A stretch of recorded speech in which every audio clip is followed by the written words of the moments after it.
Aqui em estúdio está hoje João Queiroz, diretor de negociação da GoBulling, para analisar as notícias do dia. João, em primeiro lugar, muito bom dia e obrigado por ter aceito o convite do mercado global. Começo pela questão mais natural. Como é que tem acompanhado esta situação, estando por dentro dos mercados? Como é que tem acompanhado esta crise no Japão? Sobretudo, olhando muito para as perspectivas dos investidores e olhando para as interrogações que eles colocam. De que modo é que isto pode impactar, em primeiro lugar, a evolução da Bolsa japonesa, integrando também no conjunto da economia, dessa economia doméstica, e depois o peso que o Japão tem em termos do mercado global.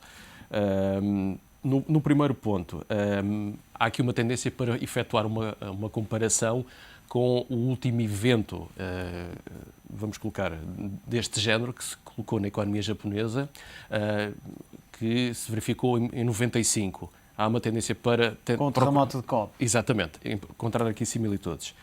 Temos aqui alguns pontos similares e o mercado está a atuar da mesma forma.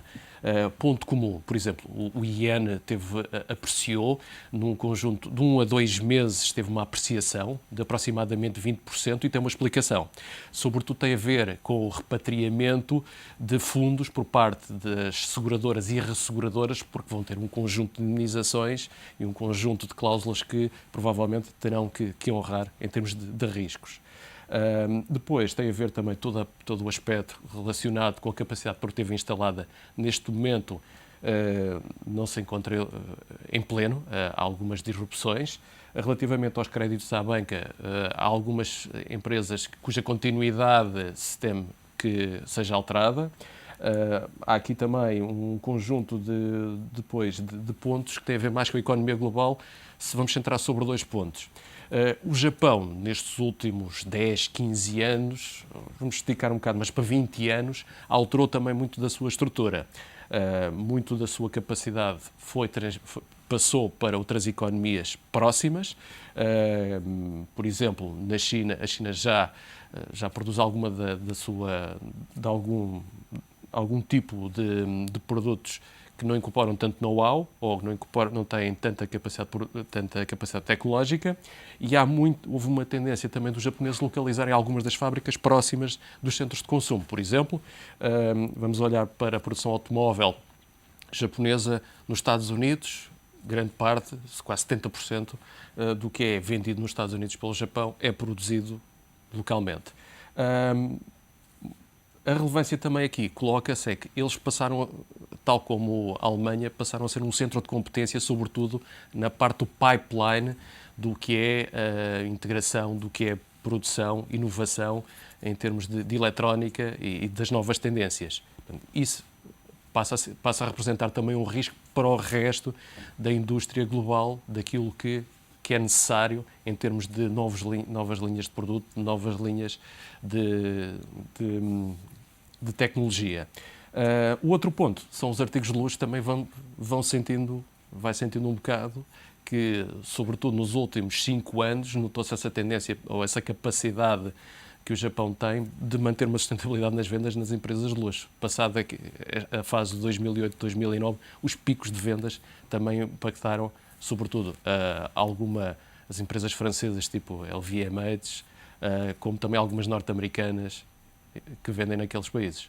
João, olhando para mais alguns números, por exemplo, em apenas, e para também percebermos, além da dimensão desta catástrofe, olhar para a própria dimensão do país, estamos a falar da terceira maior economia do mundo, e o Banco Central japonês, em 2 dias, injetou liquidez no equivalente ao PIB nacional de 200 mil milhões de euros. Estamos a falar de muito dinheiro, mas também de um país que, apesar de ter uma dívida pública bastante elevada, tem capacidade para injetar essa liquidez nesta altura. É verdade. Para ter também uma noção, é bem observado, o PIB japonês deve estar estimado neste momento em qualquer coisa como 6 bilhões europeus ou 6 trilhões norte-americanos ou anglo-saxónico, exatamente. Quase 30 vezes aquilo que é o nosso. Mas, se olharmos para aquilo que foi o terremoto de Kobe em 95, só o valor os custos diretos e indiretos que eles tiveram foi de quase 300 mil milhões ou 300 bilhões na nomenclatura anglo-saxónica. Tudo isto para contextualizar aquilo que é a terceira maior economia e para termos a medida do impacto que tem. Os primeiros receios na sessão de ontem, por exemplo, era a questão do petróleo, o facto daquela economia poder consumir menos petróleo, que impacto é que isso teria no resto do globo. Para já continuamos a ver a questão do Médio Oriente a funcionar como um contrapeso, portanto, provavelmente hoje também tivemos a questão da Arábia Saudita ter estado a prestar ajuda a um daqueles Estados soberanos, também mais aqui um foco. Nesta questão do Japão, provavelmente neste momento o que está entre quem olha para o mercado e vê uma queda de quase 15%, e na década de 90 viu uma queda de quase 22% ou 25%. Cerca de 25% em 6 meses, em 95, e agora em 2 dias cai cerca de 16%. Como é que se explica, sendo que teoricamente, apesar do sismo de Kobe ter sido de menos intensidade, acabou por atingir, digamos, o coração japonês, porque atingiu o principal porto da altura, atingiu algumas infraestruturas bastante importantes, e em termos de infraestruturas, de uma forma geral, a qualidade de construção não era igual. Aliás, dá-se a revolução na construção nessa altura. É verdade. E acabou por atingir de forma, digamos, mais intensa o próprio Japão, mas a verdade é que a bolsa japonesa está a cair de forma muito abrupta e muito acentuada. É verdade. E os investidores que estão a cortar mais exposição estão a atribuir, sobretudo, em 2 pontos. A questão nuclear é mais viva neste momento. A incerteza que se encontra nesse ponto é muito mais relevante neste momento. E há uma questão, por exemplo, acessória.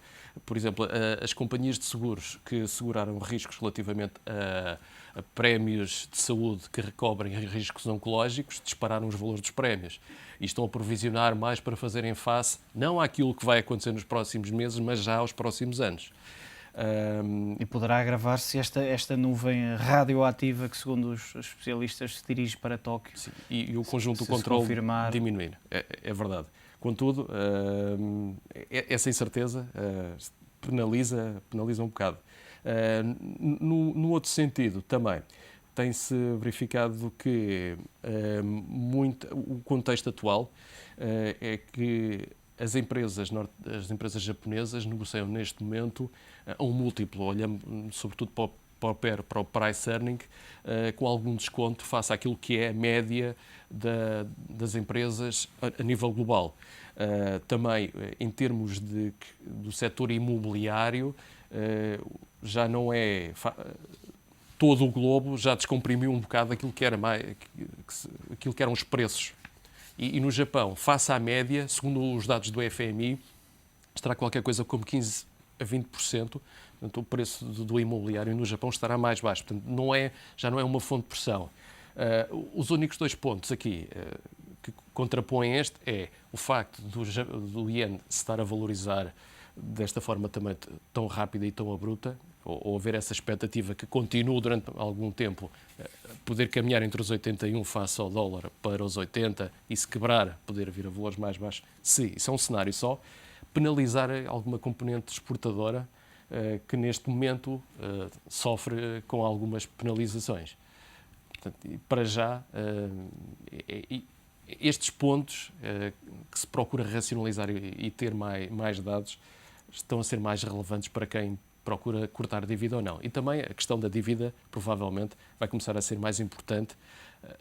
A economia japonesa, apesar dos números que falamos, é uma das economias mais endividadas face àquilo que é o seu PIB. Mas é sempre uma economia mais interessante. Muitos credores, muitos investidores não se importam de participar numa história como a japonesa pelos ritmos de crescimento que consegue manter e pela competitividade das suas exportações. Neste momento, provavelmente, vão começar a equacionar.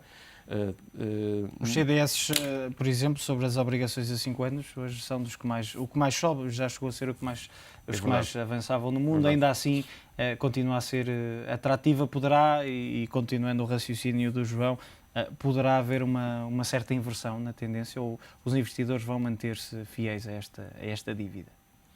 para já, provavelmente, para alguns fundos mais passivos ou mais conservadores, provavelmente podem começar a reduzir alguma exposição ou tomar outro tipo de estratégias.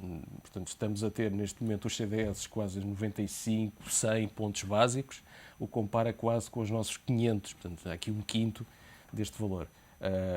Vamos ver como é que o risco dos credores, principalmente os obrigacionistas, mudou bastante.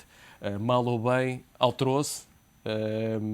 Vamos ver que critérios é que vamos ter da evolução da economia japonesa e se isto leva semanas ou se o leque temporal, o período temporal da recuperação podem ser meses.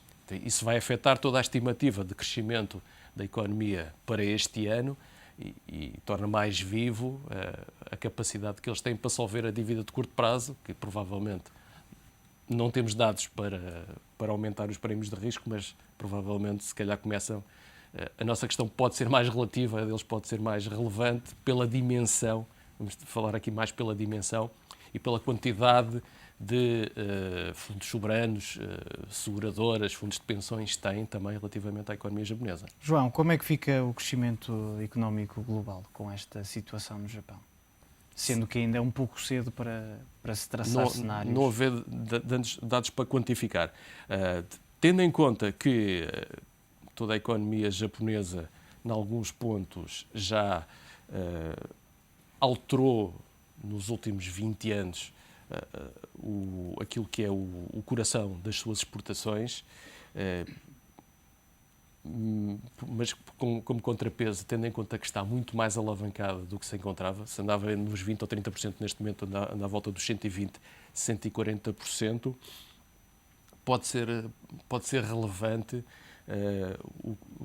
a questão dos vasos comunicantes e o impacto que possa ter aqui um choque na terceira maior economia, não sabermos o tempo que vai recuperar, como é que vai fazer face aos seus pagamentos de curto prazo e a questão do prémio de risco exigido pelos investidores, vai aumentar o nível de incerteza e se calhar provavelmente poderá diminuir alguma complacência por parte dos investidores relativamente ao risco neste momento de Japão, apesar de, ressalvo, alguns múltiplos, como o PER estimado, se encontrar abaixo daquilo que é a média do mercado mundial.